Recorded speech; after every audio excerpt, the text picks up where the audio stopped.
안녕하세요. 김 교수의 심리학 이야기 김남일 교수입니다. 오늘의 주제는 정신병을 유발시키는 가족 구조에 대해서 이야기를 해보고자 합니다. 최근에 들어 조현병 관련 범죄 기사가 심심치 않게 등장하고 있습니다. 이를테면 강남역 묻지마 살인 사건, 조울증 환자가 자기 주치의를 살해한 사건 등등입니다. 근데 우리가 이런 기사를 접할 때마다 의구심을 갖는 게 아니라 자기의 생각을 정당화시키는 데 활용을 합니다. 그러면 그렇지. 정신병은 위험해. 정신병은 범죄라고 있어. 위험한데 왜 이렇게 풀어놓는 거야? 근데 여러분도 아시겠지만 정신병 환자의 범죄율은 매우 적습니다. 일반인의 범죄율에 비하면 말 그대로 조족지혈입니다. 그런데도 불구하고 많은 사람들은 편견을 버리지 않습니다. 왜냐? 내 문제가 아니거든요. 그리고 내가 이런 편견을 간다고 내가 손해보는 거 아니거든요. 조현병에 대한 편견은 우리가 평상시 쓰는 언어 속에도 있습니다. 딸아이가 시험 공부 기간에 일찍 자려고 하니까 어머니가 내뱉는 말이 있죠. 너 지정신이냐? 이렇게 표현합니다. 시험 기간에 일찍 잘 수도 있는 건데 왜 그걸 미친 사람한테 비유를 하는지 모르겠습니다. 자, 이와 같은 정신병에 대한 편견은 정신병의 발병 원인 속에도 있습니다. 많은 사람들은 정신병 환자는 주로 유전, 타고나는 것, 선천성 이런 것에만 관심을 갖고 있습니다. 실제로 정신병의 유발의 상당량은 환경에서 만들어진다는 사실을 간과하고 있습니다. 오래전에 어떤 한 학생이 수업이 끝나자마자 저를 따라왔습니다. 그리고 고민을 얘기하는 겁니다. 자기 어머니가 정신병이 있을 때 자기를 낳았다는 겁니다. 그리고 어머니는 정신병이 심해서 낳자마자 병원에 다시 입원해서 지금까지 계신다는 거죠. 근데 늘 불안하다는 거예요. 자기 어머니가 정신병에 걸린 상태로 자기를 낳았기 때문에 자기도 언젠가 정신병에 걸리지 않을까라는 막연한 불안감이라는 겁니다. 근데 이런 불안감 속에는 자기만의 편견이 있는 게 아니겠죠. 주변 사람들이 계속 비슷한 말을 던졌던 겁니다. 우리 상식적으로 부모가 정신병이 있으면 자녀도 정신병에 걸립니까? 21세기에 들어서 심리학, 정신의학 등이 급속도로 발전을 하면서 사람들이 외면해왔던 정신병 유발의 환경적 요인에 대해서 연구를 하기 시작했습니다. 프로이드는 만 3세 이전에 사랑의 상처가 심할수록 정신병 발병률이 높은 것을 주목했습니다. 따라서 본 강의에서도 환경적 요소로서 정신병 환자와 관련된 가족 구조를 이야기해 볼까 합니다. 가족이 존재하는 이유나 부모가 존재하는 이유는 자녀를 성장 및 성숙의 길로 안내하라고 있는 겁니다. 근데 자녀의 성장은커녕 자녀에게 정서적 혼란을 유발시키는 가족이 있습니다. 이른바 독이 많은 가족이죠. 이와 관련해서 세 가지 유형의 가족, 분열성 엄마, 공생을 요구하는 가족 구조, 자녀를 부부싸움에 끌어들이는 삼각관계 가족 구조에 대해서 이야기를 해보고자 합니다. 첫 번째, 분열성 엄마입니다. 분열성 엄마란 엄마가 정신분열이 있는 게 아니라 엄마가 자녀를 자기 감정대로 대하는 겁니다. 분열성 엄마를 조금 더 구체적으로 설명을 하면 성격이 매우 감정적, 충동적입니다. 감정의 특징은 잘 변하는 거죠. 성격의 변동이 매우 심한 겁니다. 여기서 알 수 있죠. 이 분열성 엄마의 양육 방식이 얼마나 비일관적인지를. 최고의 양육 방식은 일관성입니다. 아이는 일관성이 있는 부모의 양육 방식을 통해서 욕구가 충족이 되고 더 나아가서 세상에 대한 가치 그리고 세상에 대한 신뢰 등이 형성되는 겁니다. 근데 이렇게 감정적이고 변화무쌍한 엄마를 통해서는 세상의 가치를 학습하는 대신에 엄마의 눈치를 학습하게 되는 겁니다. 왜냐하면 이 엄마는 기분이 좋으면 특정 행동을 하게 하고 그러다가 기분이 나쁘면 그 행동을 못하게 하기 때문입니다. 이러한 경험이 반복되면 아이는 결국 엄마에 대해서 양가 감정이 형성됩니다. 양가 감정이란 특정 대상에 대해서 양립할 수 없는 극단적인 두 개의 감정이 동시에 존재하는 겁니다. 이를테면 사랑과 미움이라는 겁니다. 우리는 엄마가 막 좋으면 엄마를 보러 가거나 엄마한테 전화하면 되는 거 아닙니까? 근데 얘는 못 갑니다. 왜? 보고 싶다가도 갑자기 엄마에게 상처받은 경험이 너무나 많기 때문에 못 가는 거예요. 그럼 싫으면 가면 되는 거 아닙니까? 근데 가지도 못해요. 또 엄마가 기분 좋을 땐 굉장히 잘해줬거든요. 그러니까 어린 시절을 이러지도 못하고 저러지도 못하고 혼란 속에서 어린 시절을 보내게 되는 겁니다. 엄마로부터 혼란을 경험하는 아이들은 세상을 믿지 못합니다. 왜? 어린 시절은 엄마가 곧 세상이기 때문에 있습니다. 그래서 세상에 대한 불신이 형성된 사람들은 세상에 나가질 못하죠. 의심스럽기 때문에. 나간다 한들 적응을 잘 하겠습니까? 이것이 바로 심할 경우는 정신분열로 가는 겁니다. 두 번째는 공생관계 가족구조입니다. 사랑이라는 이름으로 자녀를 간섭하고 통제하여 자녀가 부모로부터 개별화, 즉 독립되는 걸 막는 가족을 이야기하는 겁니다. 심리학자 프로이드는 자녀가 건강한 미래로 향하기 위해서는 반드시 넘어야 될 두 개의 산이 있다고 합니다. 그게 엄마란 산, 아빠란 산, 즉 부모란 산을 말하는 겁니다. 그래서 자녀의 미래를 위해서는 부모가 이 산을 잘 넘어가도록 도와줘야 한다는 것입니다. 근데 말만 멋있게 하고 자식을 자기 품에 품고 놔주지 않는 부모들이 있습니다. 이른바 공생관계를 추구하는 부모이죠. 공생관계는 생의 초기에만 필요합니다. 아이가 태어나면은 아무것도 할 줄 모르는 무기력한 존재입니다. 그래서 엄마나 부모의 헌신, 희생이 필요합니다. 이 시기의 공생관계는 아이의 건강한 성장을 위해서 꼭 필요한 것이죠. 하지만 공생관계의 유효성은 이때까지입니다. 이 시기가 지나면 부모는 자녀의 영역을 확보해 주는 겁니다. 즉 부모가 차지한 자녀의 영역을 조금씩 물려주는 개별화 작업을 해주는 겁니다. 자녀의 고위 영역 확보의 중요성은 숲으로 말하면 감벌 작업에 비유합니다. 하는 목적은 숲이 울창한 상태로 있으면 보기는 좋지만 어린 나무들이 자라지 못한다는 거죠. 어린 나무가 자라지 못하면 숲은 내구성 또는 지속성이 수명이 짧아지는 겁니다. 그래서 어린 나무가 성장을 하도록 공간을 내어주는 겁니다. 자녀도 마찬가지입니다.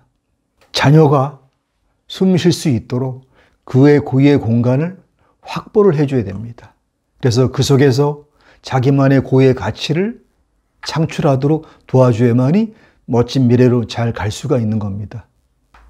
그런데 이런 고유의 공간의 확보에 전혀 관심이 없는 부모들이 있습니다. 바로 공생형 부모들이죠. 이들은 자녀를 따라가면서 사랑을 외칩니다. 나는 너 사랑해. 너는 나 없으면 안 돼. 내가 다 해줄게. 하면서 자식의 성장, 독립과 개성화를 막고 있죠. 아이 입장에서는 얼마나 답답하겠습니까? 애가 좀 더 큰다면 얼마나 미치고 팔짝 뜰 일입니까? 아이를 놔줘야 됩니다. 이런 개별화의 작업이 늦춰진다면 자기도 모르게 아이들은 노이로제나 정신병의 길로 가게 됩니다. 세 번째, 삼각관계 부부싸움입니다.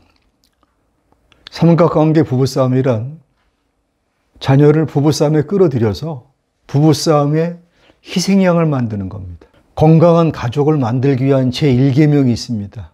부모의 문제를 자식이 모르게 하는 겁니다. 어린 시절 아이한테 부모는 인생의 전부입니다. 근데 그 아이한테 부모의 문제가 알려집니다. 그럼 아이가 얼마나 불안하고 얼마나 공포스럽겠습니까? 그리고 다수의 아이들은 자책감을 느낍니다. 나 때문에 그래. 내가 좀만 더 잘했더라면. 그래서 만일 부부싸움을 한다면 자녀가 모르게 해야 되는 겁니다. 근데 이런 가장 기본적인 룰조차 모르는 부부들이 있습니다. 문제만 생기면 무조건 자녀를 끌어들입니다. 목적은 내 편을 만들기 위한 겁니다. 아이한테 막 잘해주면서 하소연하면서 배우자의 흉을 보는 거죠. 그러면 아이의 기분은 어떻겠습니까? 설사 그 흉 보는 것이 맞다 하더라도 아이는 엄마 아빠가 다 좋은데 얼마나 황당하겠습니까, 아이가. 그럼에도 불구하고 부모가 자녀의 고통을 아랑곳 없이 싸움을 지속하게 되면 아이의 고통은 심화가 됩니다. 그러면 결국 고통스러운 아이가 엄마 아빠 싸움의 중재자로 나서게 되는 겁니다. 그런데 문제가 있습니다. 어린 자녀가 어른들의 싸움의 중재 역할을 할 수 있겠습니까? 문제 해결되겠습니까? 그래서 부모의 문제 해결사로 들어갔을 때는 시간이 가면 갈수록 점점 고통과 좌절이 심해지는 겁니다. 그럼 아이의 미래는 어떻게 되겠습니까? 그리고 아이의 성격은 어떻게 되겠습니까? 이거와 관련된 대표적인 사례가 있습니다. 한 중년 여성이 상담을 신청해 왔습니다. 그분이 가지고 온 건 5학년 여자 조카아이가 그린 그림이었습니다. 그림을 펴보니 커다란 도화지 안에 그림이 거의 없는 겁니다. 저 왼쪽 구석에 작은 여자가 쪼그리고 있고 큰 여자가 작은 여자를 감싼 그런 식의 그림이었습니다. 누가 봐도 구도가 불안정했고 흰 여백이 너무나 많았습니다. 소녀의 아버지는 성격이 매우 포악한 사람이었습니다. 소녀와 엄마는 행복하게 있다가 아버지가 들어오면 싸움이 시작된다는 겁니다. 엄마는 아이한테 하소연을 하고 아이랑 같이 울고를 반복했던 겁니다. 그리고 아이가 쓴 일기장에 다음과 같은 내용이 나온다는 겁니다. 우리 아버지가 집에 안 왔으면 좋겠다. 내가 없으면 우리 아버지가 엄마를 죽이고 말 거야. 이 이야기를 들은 다음에 그 다음에야 비로소 그림을 이해하게 됐습니다. 구석에 쪼그리고 앉아있던 작은 여자는 이 소녀가 아니라 소녀의 엄마였던 겁니다. 그리고 작은 여자를 감쌌던 큰 여자는 이 소녀였던 겁니다. 5학년 아이가 엄마의 보호자가 되어 있던, 심리적인 보호자가 되어 있던 거죠. 그래서 이 아이는 엄마 아빠의 부부싸움을 중재하기 위해서 별짓을 다 했다는 겁니다. 어린 시절은 자기 꿈을 꿔야 되는 겁니다. 막말로 이따 뭐 먹을까? 이따 뭐 하고 놀을까? 이게 맞습니다. 근데 이 소녀의 꿈은 뭡니까? 어떻게 하면 엄마 아빠의 싸움을 멈추게 할까? 어린 시절에 내 꿈을 꾸지 못한 사람은 미래가 뭐가 되겠습니까? 자칫 잘못하면 이 소녀는 현재의 고통받는 시점에서 한 걸음도 더 앞으로 나가지 못하는 그런 문제가 발생합니다. 이게 심리학 용어로 고착이라는 겁니다. 그리고 훗날 살아가다가 삶이 힘들으면 이 고착된 시점으로 자꾸 돌아오게 됩니다. 이게 퇴행이라는 겁니다. 정신병을 판가름하는 주요한 진단 기준 중에 하나가 퇴행을 얼마나 자주 하는가, 한 번 하면 얼마나 길게 하는가입니다. 이 소녀를 방치한다면 고착과 퇴행을 반복하면서 정신분열의 길로 갈 수밖에 없는 겁니다. 그래서 부모가 채우는 족쇄에서 아이를 풀어줄 필요가 있습니다.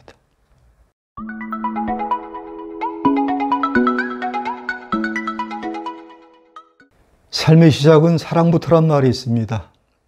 그리고 어린 시절 내 부모를 마음껏 부려먹으면 심리적으로 무병장수한다는 말도 있습니다. 이 말은 어린 시절의 사랑은 아이의 심리 발달에 매우 중요한 역할을 한다는 것을 의미하는 것입니다. 특히 다음과 같은 측면에서 더더욱 의미를 갖습니다.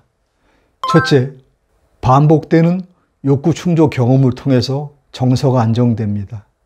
그리고 이 경험을 통해서 나는 괜찮은 사람이라는 긍정적인 자아가 만들어지죠. 두 번째는 욕구를 지속적으로 채워주는 엄마를 통해서 세상에 대한 또는 사람에 대한 긍정적인 신뢰가 형성이 되는 겁니다. 이른바 I am okay, you are okay라는 긍정적 삶의 자세가 갖추어져서 세상에서 멋지게 정을 준비를 갖추게 되는 것입니다. 하지만 앞에서 말씀드렸던 그러한 유형의 병리적 가족 속에 자란 아이들은 자아 발달에 심각한 상처를 받습니다. 특히 정서적인 혼란과 함께 사람 또는 세상에 대한 불신이 형성되게 됩니다. 근데 어린아이가 언제 그렇게 사람을 많이 만났다고, 언제 그렇게 해상을 나가봤다고 불신이 형성됐을까요? 바로 어린 시절의 부모 경험 때문입니다. 어린 시절의 부모는 단순한 부모가 아닙니다. 어린 시절은 부모를 통해서 세상을 배우고 사람을 배우고 사랑을 배우는 것입니다. 근데 부모가 엉터리잖아요. 그러니 당연히 자연스럽게 세상에 대해서, 사랑에 대해서, 사람에 대해서 불신이 형성될 수밖에 없는 겁니다. 어린 시절의 상처는 상처로 끝나지 않습니다. 상처받은 짐승이 세상의 두려움을 느끼고 숲속으로 숨어 들어갑니다. 그리고 세상을 경계하면서 몸이 날 때까지 나오지 않습니다. 사람도 마찬가지입니다. 상처가 많은 사람은 세상을 믿지 못하고 세상을 경계한 나머지 자기만의 세계 속에 매몰이 됩니다. 이 가장 극단적인 모습이 정신병입니다. 물론 상처를 안 주는 부모는 없습니다. 인간관계는 필연적으로 갈등의 산물이기 때문입니다. 하지만 부모들이 알아야 할 것이 있습니다. 어쩔 수 없이 상처를 준다면 자녀가 자기 나이에 감당할 만한 상처를 주라는 것입니다. 그래야지 상처로부터 싸우는 힘이 생기고 상처에서 꽃이 피게 되는 겁니다. 자녀의 상처가 영광의 상처가 될 수 있도록 부모들이 제발 도와줄 필요가 있습니다. 이상으로 강의를 마치겠습니다. 다음 시간에 듣고 싶은 주제가 있으시면 댓글과 함께 구독도 좀 부탁드리겠습니다. 수고 많으셨습니다. 감사합니다.